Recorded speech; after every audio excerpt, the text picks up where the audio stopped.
காலங்காலமாக குடும்பத்தோட பொறுப்புகளை பார்க்க வேண்டிய உரிமை எப்போதுமே பெண்களுக்கு மட்டும்தான். அவங்க தான் அதை செய்யணும், குடும்பத்தோட கௌரவத்தை கட்டி காக்கணும், குழந்தை குட்டிகளை பார்த்துக்கணும் அப்படிங்கிற மாதிரி சொல்லி சொல்லியே நம்ம நாட்டில் இருக்கிற பெண்களை வளர்த்து விட்டுட்டாங்க. அதுவே கொஞ்சம் வித்தியாசமாக இந்த பொறுப்பு, இந்த குடும்ப பொறுப்பு, இந்த குழந்தை குட்டியை பார்த்துக்கிறது, இது எல்லாமே ஆண்கள் பார்த்துக்கிட்டா எப்படி இருக்கும்? வீட்டு வேலையை பார்த்துக்கிட்டு பொண்டாட்டிக்காரி வேலைக்கு போயிட்டு வந்து அவள் கொடுக்குற சம்பளத்தில் குடும்பத்தையும் பார்த்துக்கிட்டு அவளுக்கு சமைச்சு போட்டுக்கிட்டு இப்படி எல்லாமே ஒரு பையன் பார்த்தா எப்படி இருக்கும் அப்படிங்கிறத தான் இன்றைக்கான படத்தில் நம்ம பார்த்து தெரிஞ்சுக்க போகிறோம். இந்த படம் முன்னாடியே வந்துருச்சு, ஆனால் கொஞ்சம் கதை வித்தியாசமாக இருக்குது அப்படிங்கிறதுனால தான் இன்றைக்கி இந்த படம் போடலாம் அப்படின்னு சொல்லிட்டு பேச ஆரம்பிச்சிட்டேன்.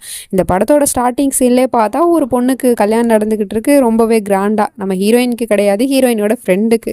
அதனால அந்த கல்யாணத்தை அட்டன் பண்ணுறதுக்காக ஹீரோயின் வந்திருக்கா. வந்து ஆட்டங்கிட்டெல்லாம் போட்டு முடிச்சுட்டு அந்த கல்யாணத்தை விட்டு கிளம்ப போகும்போது பார்த்தா சம்மந்தி வீட்டுக்காரவங்க பேசிகிட்டு இருக்காங்க. மாப்பிள்ளையோட அப்பா அம்மாவும் பொண்ணோட அப்பா அம்மாவும் எப்படி பேசிக்கிட்டு இருக்காங்கன்னா, எங்களோட பொண்ணு உங்கள் வீட்டுக்கு வரதுனால உங்கள் பையனோட சந்தோஷத்துக்கு என் பொண்ணு தான் காரணமாக இருப்பா, எங்களோட பொண்ணு உங்கள் குடும்பத்தை பத்திரமா பார்த்துப்பா, உங்கள் குடும்பத்தோட கௌரவத்தை என் பொண்ணு கட்டிக்காப்பா அப்படிங்கிற மாதிரிலாம் பேசிக்கிட்டு இருக்காங்க. அதுக்கு பையனோட அப்பா அம்மாவும் சொல்கிறாங்க, ஆமாம் உங்கள் பொண்ணு வந்த நேரம் என்னோட பையன் இனிமேல் மேலே மேலே அவனோட லைஃப்பில் முன்னேறி போக போகிறான், ஏன்னா உங்களோட பொண்ணு தான் என்னோட பையனை பத்திரமா பார்த்துப்பால. அது மட்டும் இல்லாமல் என்னோட பையன் நல்லா சம்பாதிக்கிறான், அவன் சம்பாதிச்ச காசெல்லாம் உங்கள் பொண்ணுக்கு கொடுத்தா அவள் தானே அந்த குடும்பத்தை பார்த்துக்க போகிறா, குழந்தை குட்டியை பார்த்துக்கிட்டு அவள் நிம்மதியாக இருக்க போகிறா, இதுதானே ஒரு பொண்ணுக்கு வேணும் அப்படிங்கிற மாதிரிலாம் பேசிக்கிட்டு இருக்காங்க. இதெல்லாம் நம்ம ஹீரோயினி காதில் வாங்கிட்டு ஃபோனில் யாருக்கிட்டோ பேசுகிற மாதிரி பேசிக்கிட்டு இருக்கா.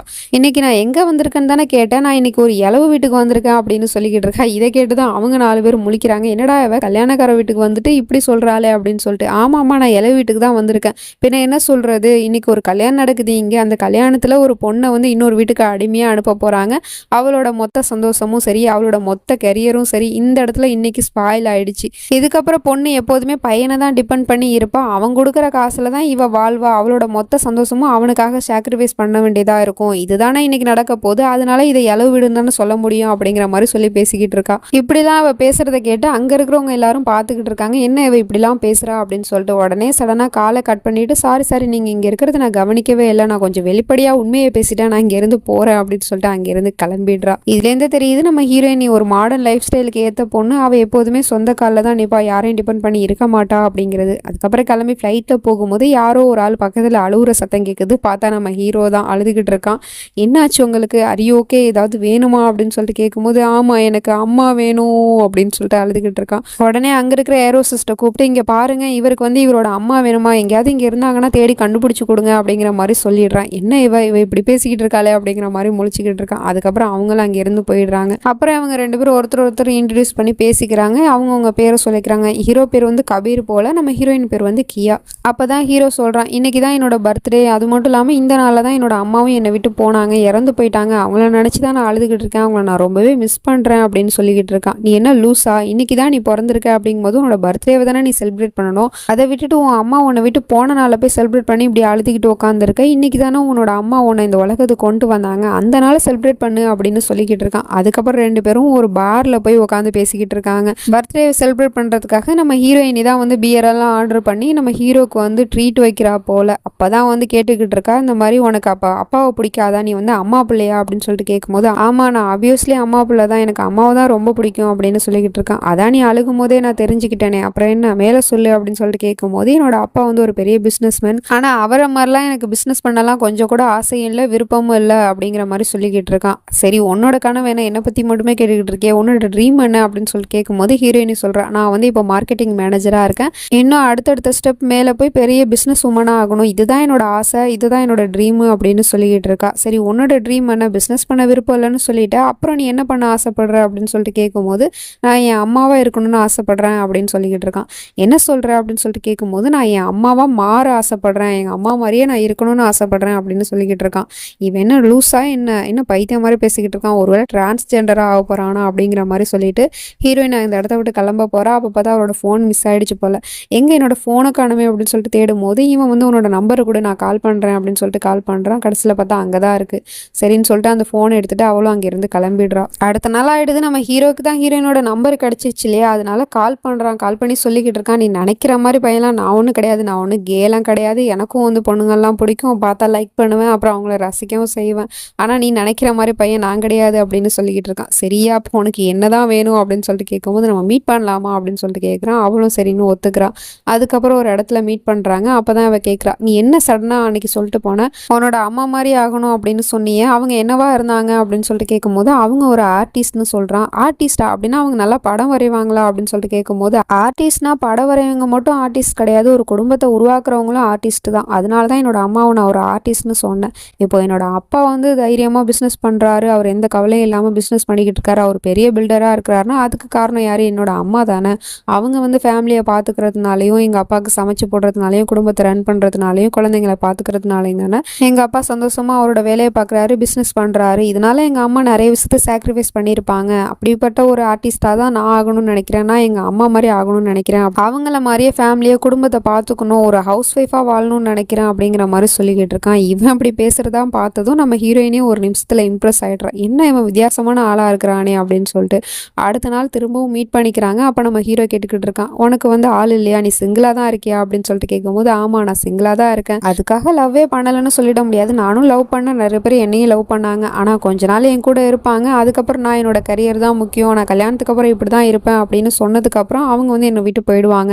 அவங்களுக்கு வந்து நான் எப்போதுமே அடங்கி இருக்கணும், அவங்களோட ஃபேமிலியை பார்த்துக்கணும், குடும்பத்தை பார்த்துக்கணும், குழந்தைய பார்த்துக்கணும் அப்படிங்கிற மாதிரி கண்டிஷன் வச்சாங்க. எனக்கு அதெல்லாம் பிடிக்கல, அதனால என்னை பிரேக்கப் பண்ணிவிடுவாங்க. வீட்லேயே அம்மா வந்து மாப்பிள்ளை பார்க்குறேன்னு சொன்னாலும் நான் என்னோட கண்டிஷனை வைப்பேன், நான் அந்த மாதிரி இண்டிபெண்டாக தான் இருப்பேன், யாரையும் டிபெண்ட் பண்ணி இருக்க மாட்டேன், நான் பிஸ்னஸ் தான் பண்ணுவேன், கல்யாணத்துக்கு அப்புறமும் பிஸ்னஸ் தான் பண்ணுவேன் அப்படின்னு சொல்லிக்கிட்டு இருப்பேன். அதனாலே நிறைய மாப்பிள்ளை வந்தாலும் அவங்க வேணும்னு சொல்லிட்டு போயிடுவாங்க. அதனால தான் நான் இன்னும் கல்யாணம் பண்ணிக்காமல் இருக்கேன். இந்த மாதிரி பொண்ணை யார் கல்யாணம் பண்ணிப்பா சொல்லு அப்படிங்கிற மாதிரி சொல்லிக்கிட்டு இருக்கான். அப்போ சடனாக நம்ம ஹீரோ கேட்டுடுறான், ஏன் நம்ம 2 பேரும் கல்யாணம் பண்ணிக்க கூடாது அப்படின்னு சொல்லிட்டு. என்ன சொல்கிற, நீ சீரியஸாக சொல்கிறியா அப்படின்னு சொல்லிட்டு கேட்கும்போது, ஆமாம் உனக்கு பிஸ்னஸ் பண்ணணுங்கிறது தானே உன்னோட ஆசை, ட்ரீம், கனவு எல்லாமே, அதனால நீ வந்து உன்னோட பிஸ்னஸை பார்த்துக்கோ, கல்யாணத்துக்கு அப்புறம் நான் வந்து வீட்டில் இருந்து ஹவுஸ் ஒய்ஃப் மாதிரி ஃபேமிலியை பார்த்துக்கிறேன், எனக்கும் என்னோட ஆசை அதுதானே, நான் ஒரு குடும்பத்தை பார்த்துக்கணும், குடும்பஸ்தனா அப்படிங்கிறது தானே என்னோட ஆசை, அதனால நீ பிஸ்னஸை பார்த்துக்கோ, அதுக்கு நானும் ஹெல்ப் பண்ணுறேன், நான் குடும்பத்தை பார்த்துக்கிறேன், குழந்தைங்களெலாம் நான் பார்த்துக்கிறேன், எந்த பிரச்சனையும் இல்லை, என்ன ஓகேவா அப்படின்னு சொல்லிட்டு கேட்கும்போது அவளும் ஓகே சொல்லிடுறா. ஏன்னா இந்த மாதிரி ஒரு பையனை தானே அவளும் எதிர்பார்த்துட்டு இருந்தா, அதனால சரின்னு சொல்லிட்டு அதுக்கப்புறம் 2 பேரும் மாறி மாறி லவ் பண்ணிக்கிறாங்க, அன்பை பகிர்ந்துக்கிறாங்க. ஒரு கட்டத்துக்கு மேலே வீட்டில் போய் சொல்லிடுறான் நம்ம ஹீரோயினி, இவனை அழைச்சிட்டு போய் இந்த மாதிரி இந்த பையனை தான் நான் லவ் பண்ணுறேன், இவனை தான் நான் கல்யாணம் பண்ணிக்க போகிறேன் அப்படின்னு சொன்னால் அவங்க பையனை கூப்பிட்டு வச்சு கேட்டுக்கிட்டு இருக்காங்க, என்னப்பா இவளை பற்றி தெரிஞ்சுதான் கல்யாணத்துக்கு ஒத்துக்கிறியா, ஏன்னா இவ வந்து நிறைய கண்டிஷன் போடுவாளே அதெல்லாம் உனக்கு செட் ஆகுமா, ஏன்னா இவ போடுற கண்டிஷன்லாம் கேட்டு நிறைய மாப்பிள்ளைங்க தெரிச்சு ஓடி இருக்கானுங்க அப்படிங்கிற மாதிரி கேட்டுக்கிட்டு இருக்கா. அதெல்லாம் எனக்கு எல்லாமே தெரியும் ஆண்டி, ஏன்னா நான் ஒரு ஹஸ்பண்டாக இருக்க போகிறது கிடையாது, இவளுக்கு நான் ஒரு ஹவுஸ் ஒய்ஃபாக தான் இருக்க போகிறேன் அப்படிங்கிற மாதிரி சொல்லிக்கிட்டு இருக்கா. அட வாடா என் மருமகனே, நீ தான் என் பொண்ணுக்கு சரியான ஆளு அப்படின்னு சொல்லிட்டு பிடிச்சி போட்டுடுறாங்க. அதனால பொண்ணு வீட்டில் எந்த பிரச்சனையும் இல்லை, ஆள் ஓகே. அதே மாதிரி பையன் வீட்டில் ஒத்துக்கணும் இல்லையா, அதனால பையனோட அப்பா கிட்ட போய் இந்த மாதிரி நான் இந்த பொண்ணை தான் கல்யாணம் பண்ணிக்க போகிறேன் அப்படின்னு போய் நின்னா அப்போ சொல்கிறாரு, என்னம்மா இவனை பற்றி தெரிஞ்சுதான் நீ சொல்கிறியா, இவனுக்கு வேலை இல்லை, வெட்டி இல்லை, ஒன்றும் இல்லை, சும்மா தான் இருக்கிறான், நானே இவன்கிட்ட சொல்லிக்கிட்டு இருக்கேன் என்னோட பிஸ்னஸை எடுத்து நடத்துடான்னு சொன்னால் அதுக்கும் இவன் கேட்க மாட்டான், நீயாவது சொல்லி புரிய வைமா அப்படின்னு சொன்னால் அதுக்கு நம்ம ஹீரோயினி சொல்கிறா, அதெல்லாம் ஒன்றும் தேவையில்லை அங்கிள், அவன் வேலைக்கு போகணுங்கிற எந்த ஒரு அவசியமும் கிடையாது, ஏன்னா நான் தான் வேலைக்கு போகிறேன்ல, நான் சம்பாதிக்கிறேன், அதனால அவன் குடும்பத்தை பார்த்துப்பான் வீட்டில் இருந்து அப்படிங்கிற மாதிரி சொல்லவும் இவருக்கு செமையாக கவுந்துருது. என்னடா சொல்கிற, அவ தெரிஞ்சுதான் பேசுகிறாள் அப்படின்னா, பேண்ட் சட்டையை மாட்டிக்கிட்டு ஆம்பளை மாதிரி அவள் வேலைக்கு போவா, நீ புடவையை கட்டிக்கிட்டு பொம்பளை மாதிரி வீட்டில் சமைச்சு போட்டுக்கிட்டு இருப்பியா, அவளுக்கு கொஞ்சமாச்சும் ஆம்பளைத்தனமாக நடந்துக்க பாருடா, அதை விட்டுட்டு பொட்டப்பில் சம்பாரிச்சு அந்த காசில் சொத்தை திங்கிறன்னு சொல்லிக்கிட்டு இருக்கியா, உனக்கெல்லாம் வெக்கமா இல்லை அப்படின்னு சொல்லிட்டு கண்டமணிக்கு திட்டிடுறாரு. உடனே நம்ம ஹீரோயினுக்கு செமையாக கவுந்துருது. சாரி அங்கிள், உங்ககிட்ட நாங்கள் கல்யாணம் பண்ணிக்க போகிறோம் அப்படின்னு சொன்னோம், அதுக்கு நீங்கள் எங்களுக்கு வாழ்த்து சொல்லாட்டி பரவாயில்ல, ஆனால் என்னோட கபீரை பற்றி இப்படி தப்பாக பேசாதீங்க, இதுக்கப்புறம் உங்ககிட்ட பேசி எந்த ஒரு பிரோஜனமும் கிடையாது, ஏன்னா நீங்கள் ஒரு ஆணாதிக்கவாதியாக இருக்கிறீங்க, ஆனால் என்னோட கபீர் அப்படி கிடையாது, வா இங்கேருந்து போகலாம் கபீர் அப்படின்னு சொல்லிட்டு அங்கேருந்து போயிடுறாங்க. அப்பாவோட சம்மதம் கிடைக்கல, சம்மதம் இல்லாட்டி பரவாயில்ல, நாங்கள் 2 பேரும் கல்யாணம் பண்ணிப்போன்னு சொல்லிட்டே தான் இங்கேருந்து போகிறாங்க. அதுக்கப்புறம் ஒரு ரிஜிஸ்டர் ஆஃபீஸில் வச்சு கல்யாணம் நடக்குது. அம்மா தான் கல்யாணம் பண்ணி வைக்கிறாங்க, ஹீரோயினோட அம்மா. பார்த்தா நம்ம ஹீரோ கல்யாணம் பண்ணிக்கிறான், ஆனால் ஹீரோ தானே வழக்கமாக தாலி கட்டணும், ஆனால் இங்கே அப்படியே ஆப்போசிட்டாக நடக்குது. நம்ம ஹீரோயினி கையால் இவன் வாங்கி தாலியை கட்டிக்கிறான், ஏன்னா இவன் ஒரு பக்கா ஹவுஸ் ஒய்ஃபாக தானே வாழ போகிறேன்னு சொன்னான், அப்படி இருக்கும்போது இவன் கழுத்தில் தானே தாலி இருக்கணும் அப்படின்னு சொல்லிட்டு இப்படி பண்ணிக்கிட்டு இருக்கான். இதை வந்து அந்த ரிஜிஸ்டர் ஆஃபீஸர் வந்து ஒரு மாதிரியாக பார்த்துட்டு இருக்காரு மார்க்கமாக, என்னடா பண்ணிக்கிட்டு இருக்கீங்க அப்படின்னு சொல்லிட்டு. கல்யாணம் நல்லபடியாக முடிஞ்சிச்சு. மறுநாள் காலையில் அங்கே இருக்கிற தாலி எடுத்து இவன் கையில் கட்டிக்கிட்டு வீட்டெல்லாம் நல்லா க்ளீன் பண்ணிட்டு காஃபி போட்டு வந்து பொண்டாட்டி எழுப்பிக்கிட்டு இருக்கான். மாமியார் வந்து பார்க்குறாங்க, வீடே நல்லா நீட்டாக இருக்குது, க்ளீனாக இருக்குது, ஒருவேளை நம்ம பொண்ணு தான் அதெல்லாம் பண்ணியிருப்பாளோ அப்படின்னு சொல்லிட்டு யோசிச்சுட்டு இருக்கும் போது தான் தெரியுது இது எல்லாமே பண்ணது மருமக தான் அப்படின்னு சொல்லிட்டு.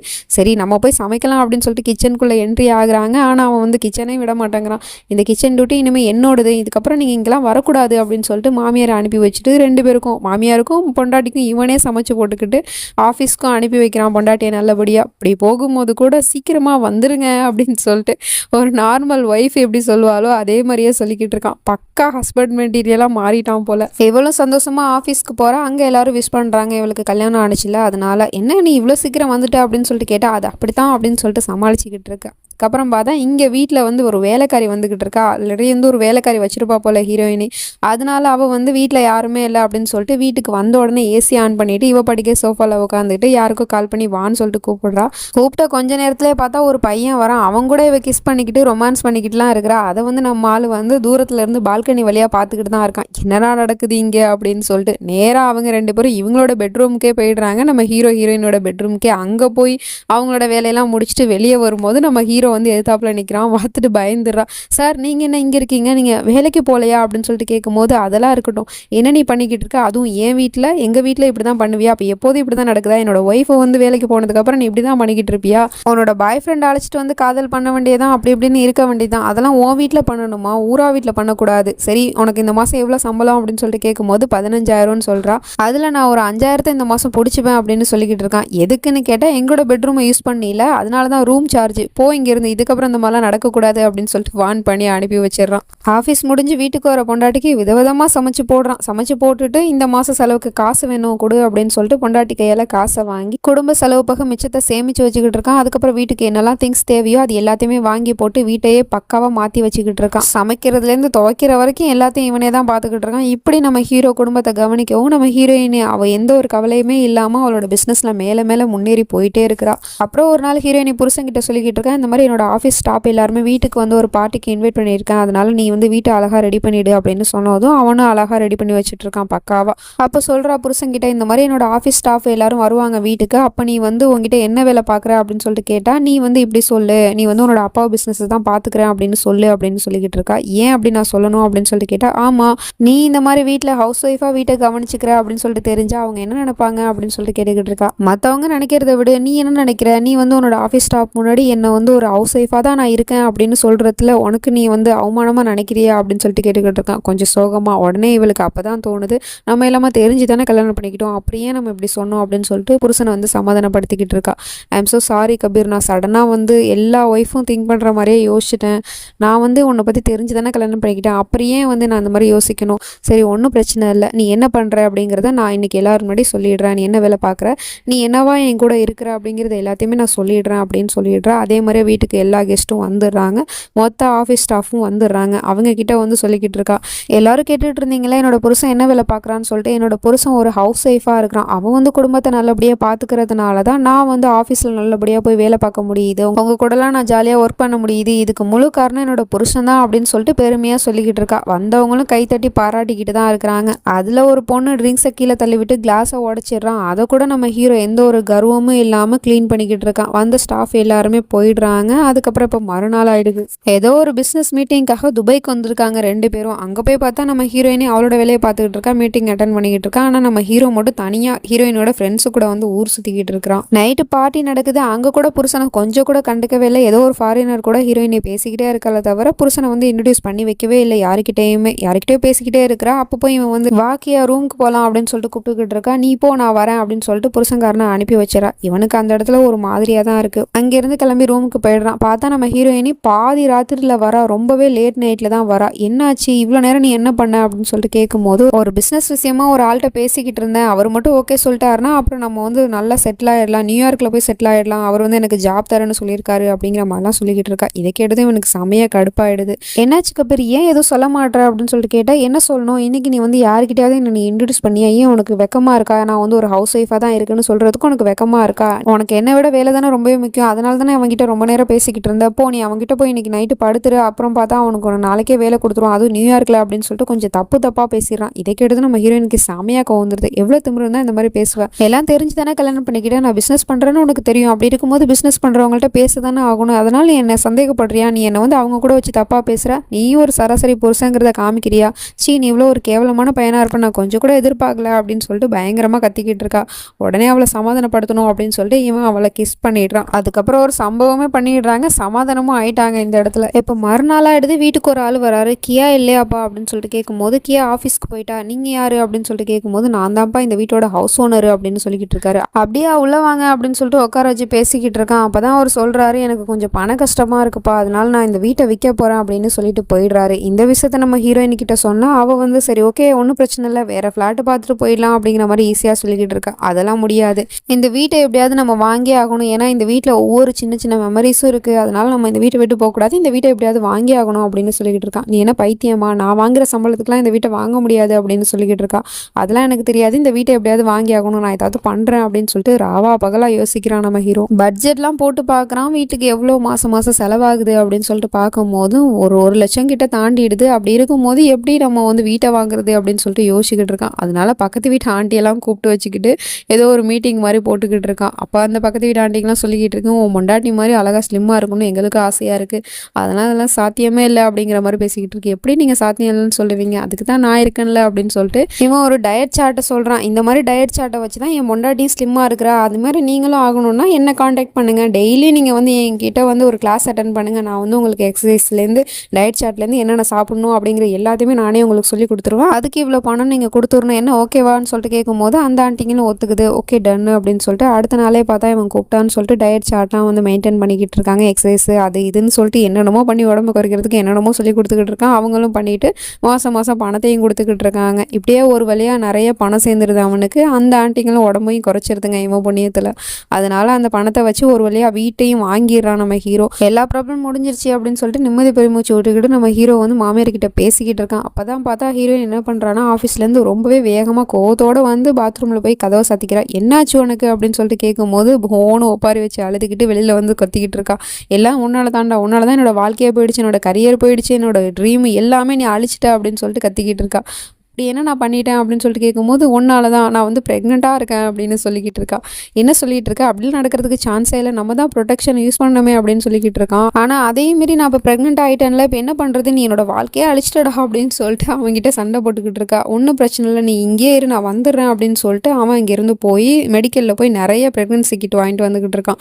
இது எதுக்கு அப்படின்னு சொல்லிட்டு கேட்கும்போது, இதை நீ யூஸ் பண்ணு, கன்ஃபார்மாக என்னென்னு தெரியணும்ல அப்படின்னு சொல்லிட்டு யூஸ் பண்ண சொல்கிறான். ஃபஸ்ட் எடுத்தோடனே உன்னை யூஸ் பண்ணி பார்க்குறான். அதில் வந்து பாசிட்டிவ்னு தான் காமிச்சிக்கிட்டு இருக்கு. இங்கே பாரு, நான் தான் சொன்னல பாசிட்டிவ்னு வந்துருச்சு, இப்போ என்ன பண்ணுறது அப்படின்னு சொல்லிட்டு அழுது புலம்பிக்கிட்டு இருக்கா. ஒன்றும் பிரச்சனை இல்லை, நான் உனக்காக தான் டிஃப்ரெண்ட் கம்பெனிலேருந்து நிறைய வந்து கிட் வாங்கிட்டு வந்துட்டு இருக்கேன், இது எல்லாத்தையும் நீ ட்ரை பண்ணு அப்படின்னு சொல்லிட்டு ஒன்று ஒன்றா கொடுத்துக்கிட்டு இருக்கான். ஃபஸ்ட்டு ட்ரை பண்ணுறா, நெகட்டிவ்னு வந்துருச்சு, இன்னும் இது நெகட்டிவ்னு வருது அப்படின்னு சொல்லிக்கிட்டு இருக்கான். நான் தான் சொன்னல நெகட்டிவ்னு வந்திருக்கு பாரு, நீ தான் நம்பலை அப்படின்னு சொல்லிக்கிட்டு இருக்கான். நான் அதெல்லாம் நம்ப மாட்டேன், நீ இன்னொன்று கொடு செக் பண்ணி பார்க்குறேன் அப்படின்னு சொல்லிட்டு இன்னொன்று செக் பண்ணி பார்க்குறேன், அதுலேயும் வந்து நெகட்டிவ்னு தான் வருது. அப்பவும் நான் நம்ப மாட்டேன், இன்னொன்று கொடு அப்படின்னு சொல்லிட்டு மொத்தமாக வாங்கிட்டு போய் எல்லாத்தையும் பார்த்து செக் பண்ணி பார்த்துக்கிட்டு இருக்கா. எல்லாத்துலேயுமே நெகட்டிவ்னு தான் வந்துக்கிட்டு இருக்கு. பாத்தியில் நீ ப்ரெக்னெண்ட்டாலாம் ஒன்றும் இல்லை, அதுக்கடையில் நீ வந்து பெரிய வார்த்தையெல்லாம் பேசுகிற, நான் வந்து உன்னோட வாழ்க்கையை அழிச்சிட்டேன்லாம் பேசுகிறேன், நான் ரொம்ப ஹர்ட் ஆகிட்டோமா அப்படின்னு சொல்லிக்கிட்டு இருக்கான்.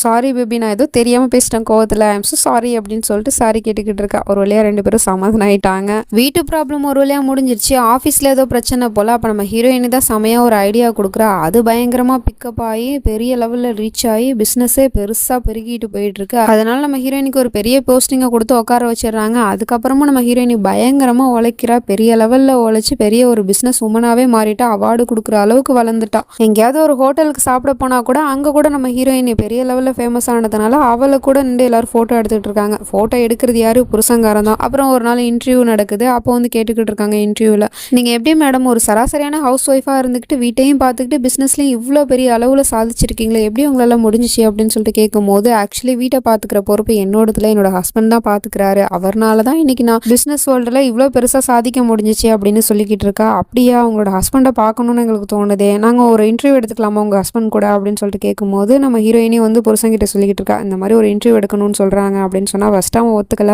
அதுக்கப்புறம் பொண்டாட்டி அப்படி இப்படி பேசி ஒத்துக்க வச்சிடறா. சரி ஓகே அப்படின்னு சொல்லிட்டு ஒத்துக்கிறான். இன்டர்வியூவில் இவனை உட்கார வச்சுக்கிட்டு கேள்வி மேலே கேள்வி கேட்டுட்டு இருக்காங்க. உங்களோட ரிலேஷன்ஷிப் எப்படி போயிட்டு இருக்கு அப்படின்னா, உங்களோட லைஃப்பில் வந்து நீங்கள் ஒரு பெண்ணாகவும் உங்களோட ஒய்ஃப் வந்து ஒரு ஆணாகவும் செயல்பட்டுக்கிட்டு இருக்காங்களா அப்படின்னு சொல்லிட்டு கேட்டுக்கிட்டு இருக்காங்க. அப்படிலாம் எதுவும் இல்லை, என்னோட பொண்டாட்டி எப்போதுமே ஒரு பெண் தான், அதே மாதிரி நான் ஒரு பையன் தான், அவள் வந்து பிஸ்னஸை பார்த்துக்கிறேன், நான் குடும்பத்தை பார்த்துக்கிறேன், அவ்வளோதான் சிம்பிள் அப்படின்னு சொல்லிக்கிட்டு இருக்கான். சரி சார், இன்னொரு விஷயம் சொல்லுங்கள், உங்களோட பொண்டாட்டி உங்களை கீழே தள்ளிட்டு அவங்க பிஸ்னஸில் பெரிய லெவலில் சாதிச்சுக்கிட்டு இருக்காங்களே, அதை பார்க்கும்போது உங்கள் ஈகோ ஹர்ட் ஆகலையா, உங்களுக்கு ஜெலஸாக ஃபீல் ஆகலையா அப்படின்னு சொல்லிட்டு கேட்டுக்கிட்டு இருக்காங்க. இதில் ஜெலஸாக ஃபீல் ஆகிறதுக்கோ ஹர்ட் ஆகிறதுக்கோ என்ன இருக்குது? இப்போ உங்கள் வீட்லேயே உங்கள் புருஷன் இருக்கிறாரு, அவர் பிஸ்னஸில் பெரிய லெவலில் சாதிச்சா அவரை நினச்சி நீங்கள் பெருமைப்படுவீங்களா, இல்லை அவரை பார்த்து நீங்கள் பொறாமப்படுவீங்களா சொல்லுங்கள் அப்படின்னு சொல்லிட்டு பாயிண்டாக பேசிடுறான்.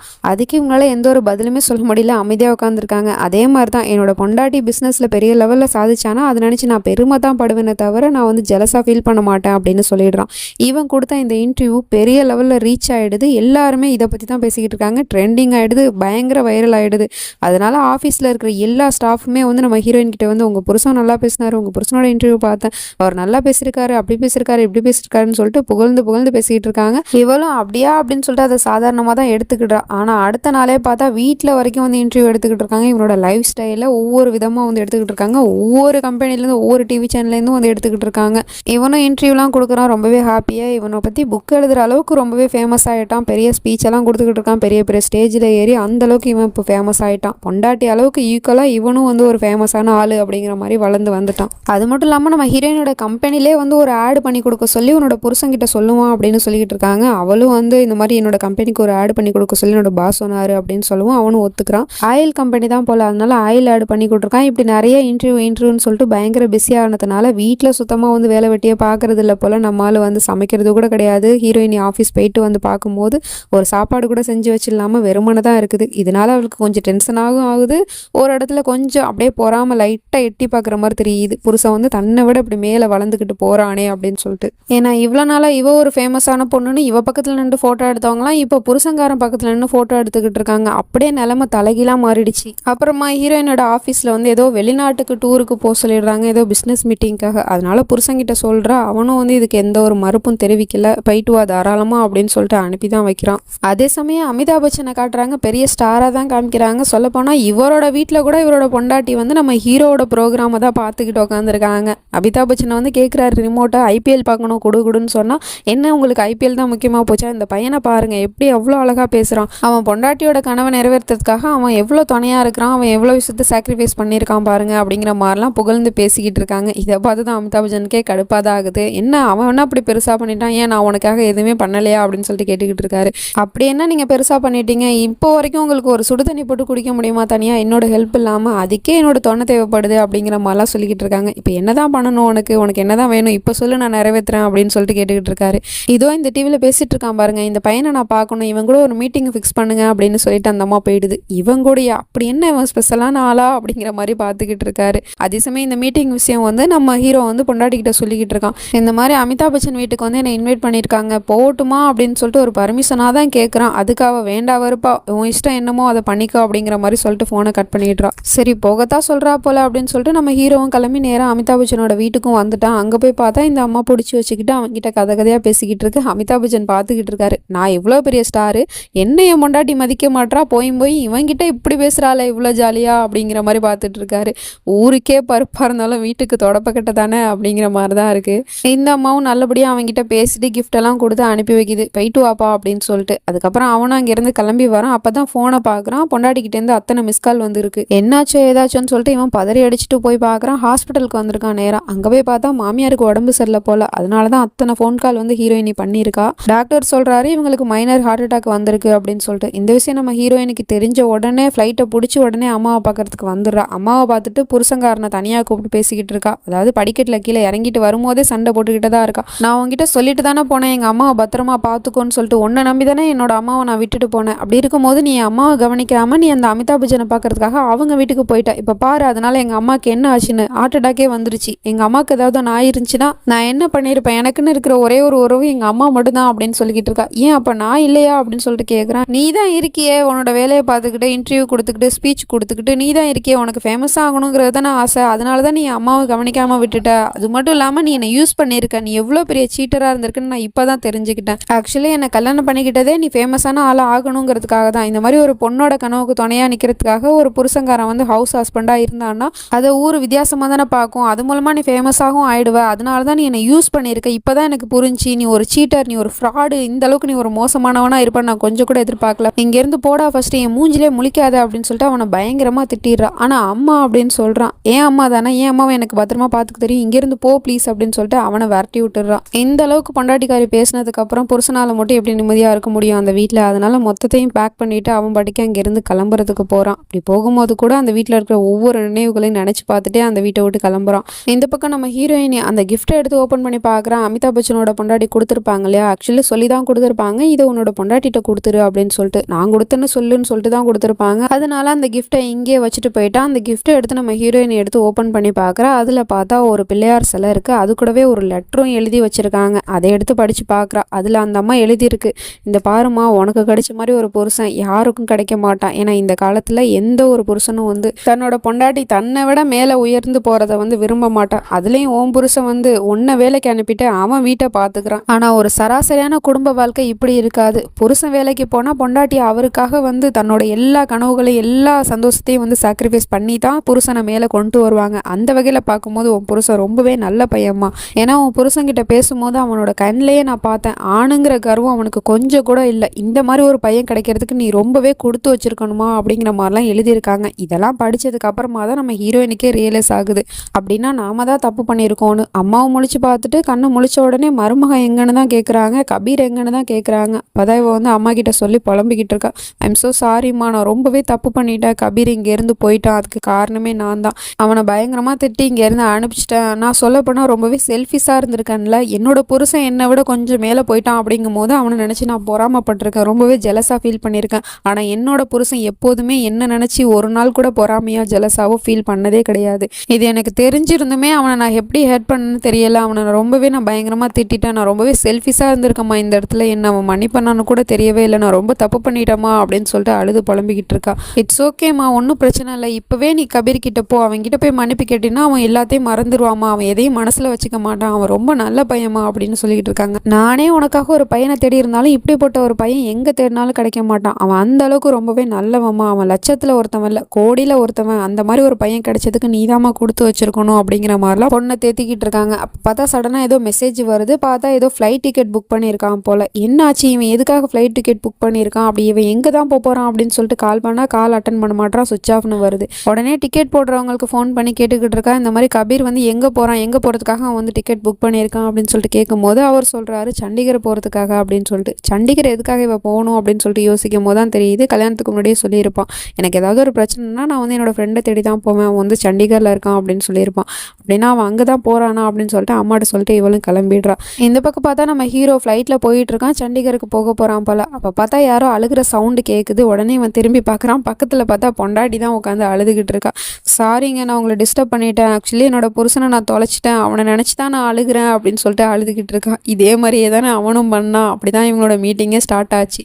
உடனே இவனும் அவள் பண்ண மாதிரியே ஏரோஸ்டரை கூப்பிட்டு, இங்கே பாருங்கள் இவங்க அழுதுகிட்டு இருக்காங்க, இவங்களோட புருஷனை காணுமா, தேடி கண்டுபிடிச்சி கொடுங்க அப்படின்னு சொல்லிக்கிட்டு இருக்கான். அவளும் அதுக்கப்புறம் எந்திரிச்சு ஐயோ எங்கே போனான்னு தெரியலையே அப்படின்னு சொல்லிட்டு அங்கேயும் இங்கேயும் சுற்றி முற்றி தேடுற மாதிரி தேடிட்டு கிடச்சிட்டாரு அப்படின்னு சொல்லிட்டு நம்ம ஹீரோவோட பக்கத்துலேயே போய் உட்காந்துக்கிறான். இவங்க என்ன லூஸா அப்படின்னு சொல்லிட்டு ஹேரோஸ்டர் முழிச்சிட்டு அங்கேருந்து போயிடுது. அதுக்கப்புறம் இவனுக்கு கோவம் வருது, இருந்தாலும் தன்னைத்தானே அடக்கிக்கிட்டு அப்புறமா கேட்குறான், நீ என்ன அவ்வளோ திட்டினால, இப்போ எதுக்காக என்னை தேடி வந்த அப்படின்னு சொல்லிட்டு கேட்டுக்கிட்டு இருக்கான். இவ உடனே பாவமாக முகத்தை வச்சுக்கிட்டு, சாரிப்பா ஏதோ தெரியாமல் பேசிட்டேன், ஐம் ஸோ சாரி, இந்த பொண்டாட்டியை நீ மன்னிக்க மாட்டியா அப்படின்னு சொல்லிட்டு கேட்டுக்கிட்டு இருக்கா. உடனே அவனும் மன்னிச்சிட்டான் போல், ரெண்டு பேரும் சமாதானம் ஆகிட்டாங்க. அடுத்த சீன்லேயே பார்த்தா இப்போ கொஞ்ச நாள் கழிச்சு பர்த்டே வருது. நம்ம ஹீரோக்கு தான் பர்த்டே போல். அப்போ பார்த்தா யாரோ காலிங் பில் அடிக்கிற சவுண்டு கேட்குது. மாமியார் தான் போய் ஓப்பன் பண்ணுறாங்க. பார்த்தா ஹீரோவோட அப்பா வந்திருக்காரு. இவர் எதுக்காக இங்கே வந்திருக்காரு அப்படின்னு சொல்லிட்டு ரெண்டு பேரும் முழிச்சிட்டு இருக்காங்க. ரொம்பலாம் யோசிக்காதீங்க, நான் பர்த்டே கிஃப்ட் பண்ணலான்னு தான் இங்கே வந்திருக்கேன் அப்படின்னு சொல்லிட்டு இருக்காரு. என்ன கிஃப்ட்டுப்பா அப்படின்னு சொல்லிட்டு கேட்டால், உனக்கு இல்லடா கிஃப்ட், என்னோட மருமகளுக்கு அப்படின்னு சொல்லிட்டு இருக்காரு. அதாவது என்னோட கம்பெனியோட சிஇஓவா என்னோட மருமக வரணும்னு ஆசைப்படுறேன் அப்படின்னு சொல்லிக்கிட்டு இருக்காரு. என்ன சொல்றீங்க அங்கிள், உண்மையாவா அப்படின்னு சொல்லிட்டு இவ கேட்குறா. ஆமா ஆமா, பிஸ்னஸை பையன் பார்த்துக்கிட்டானா மருமக பார்த்துக்கிட்டானா, நீ எனக்கு ஒரு பொண்ணு மாதிரி தானே, அதனால நீயே பார்த்துக்கோ அப்படின்னு சொல்லிட்டு மொத்த பிஸ்னஸே மருமக கிட்ட ஒப்படைக்கிறதுக்கு இவரும் தயாராயிட்டாரு. இப்போ ஒரு வழியா இவரும் சமாதானம் ஆயிட்டாரு. ஒரு ஹாப்பி எண்டிங்கோட இந்த படத்தை இந்த இடத்துல முடிச்சிடுறாங்க. நல்லா இருக்குல்ல. இதே மாதிரியே ரியல் லைஃப்லயும் பொண்டாட்டி வேலைக்கு போய் சம்பாரிச்சுக்கிட்டு புருஷன் வீட்டை பார்த்துக்கிட்டா எப்படி இருக்கும். இது இப்போ சாத்தியம் இல்லாட்டியும் பின்வரும் காலகட்டத்தில் இது சாத்தியமாகறதுக்கு நிறைய வாய்ப்பு இருக்கு. ஏன்னா ஆண்களை விட பெண்கள் இப்போ படிப்புலேயும் சரி நிறைய துறைகள்லையும் சரி பெண்கள் தான் அதிகமாக சாதிச்சுட்டு வராங்க. அதனால தான் சொல்கிறேன். வேற ஒரு நல்ல படத்தில் சந்திக்கிறேன். அது வரைக்கும் பாய் ஃப்ரெண்ட்ஸ், தேங்க்யூ.